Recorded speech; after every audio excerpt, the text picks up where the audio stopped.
Assalamu alaikum.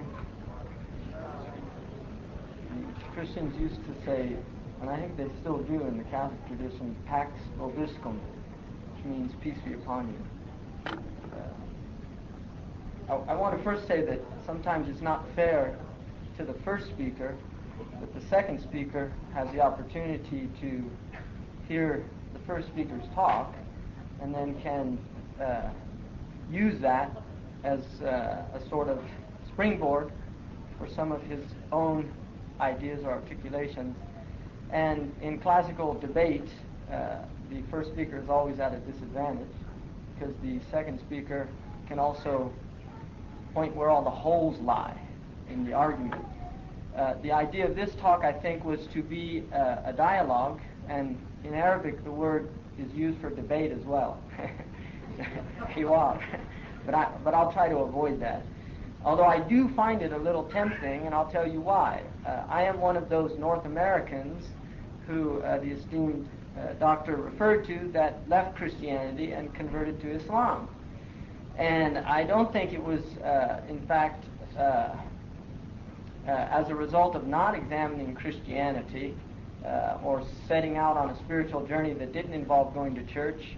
I was actually an altar boy in my church, went to Greece when I was 12 years old with my sister to a Greek Orthodox camp to learn the catechism of my Christian tradition. But I was also raised by a woman, my mother, who is a Christian, and I consider her really a saint, but I think a lot of people consider their mothers saints.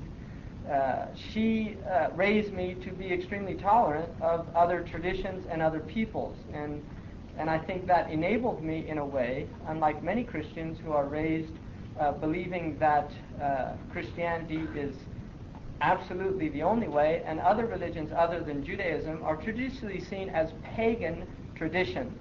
And the word infidel, which interestingly enough is being used now in modern literature to talk about how the Muslims view the rest of the world. That is actually originally a Christian appellate that was used to describe, as the historian can tell us, the Muslims who were called infidels. And the Crusades were actually enacted to free the Holy Lands from the infidels.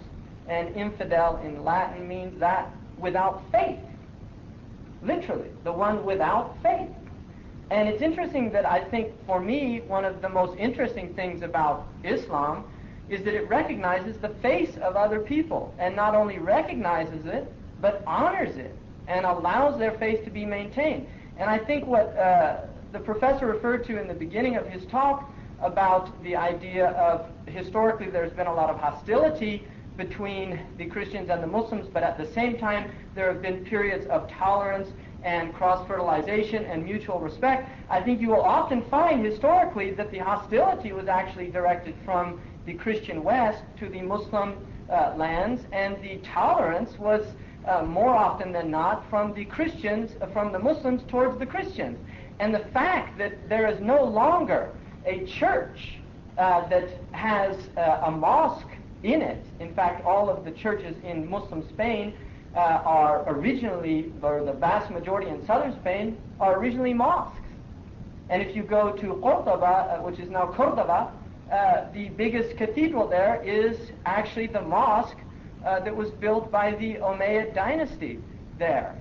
And yet the Christian churches are still standing all throughout the Muslim world. And I think that is one of the tragic consequences of what is now termed the Eurocentric worldview in the politically correct language of the 1990s. In other words, that the Europeans have been almost really egotistical in their perceptions of the world, and not really seen other traditions and other peoples as having a lot of worth. And this is one of the reasons why Marco Polo, who actually traveled safely through the Muslim lands and went all the way to China, when he returned, they actually laughed and ridiculed him because he spoke of the great civilizations of the Muslim countries and the Chinese countries to the Italians, who could not believe that there were actually civilized people other than the people of Italy. So now I get my 2 hours. That was my introduction.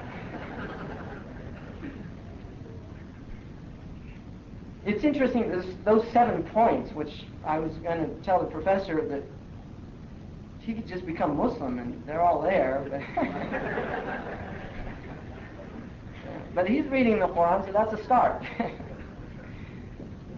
But he doesn't have to. I mean, the Quran actually says everybody has their tradition, and everybody should just look openly. In fact, one of the interesting things to me about the Quran is it actually talks about Christianity quite intensely. It talks about Judaism. It talks about the polytheistic traditions. It talks about the non-theistic tradition. It talks about the materialists who say, in fact, there's a verse in the Quran that there are those who say we live and we die and only time kills us. That there's really, and that is a very materialistic worldview. And the Quran literally says that in translation or interpretation, that every people's, we have given them a way, and a way, it literally says minhaj, which means a way, and a law. And had we wanted, we would have made you all one community. The royal we, God. We would have made you all one community. And then it says, so vie with one another in righteous deeds. In other words, if you really want to prove that you're superior, don't prove it by articulating your ideas or your beliefs. Prove it by literally being an embodiment of that tradition, and then let's see which tradition is the superior tradition based on those who embody it. Now, I think it's unfair to judge Islam by the Muslims, just as I think it's unfair to judge Christianity by the Christians. I mean, Nietzsche, the German philosopher, said the only Christian that ever lived was Jesus. So it's very difficult sometimes when you look at Christian history to simply say that that is the tradition. You know, the barbaric colonial incursions that occurred in the 19th century, where Muslims, their lands were literally overcome by Europeans, their libraries were burnt, their teachers were hung, and there are people in this room who have grandparents that actually were killed as a result of that experience. So these are very real things for many people that live in the Muslim countries. If you grew up in Palestine or Syria, you grew up surrounded by literally castles of the Crusaders.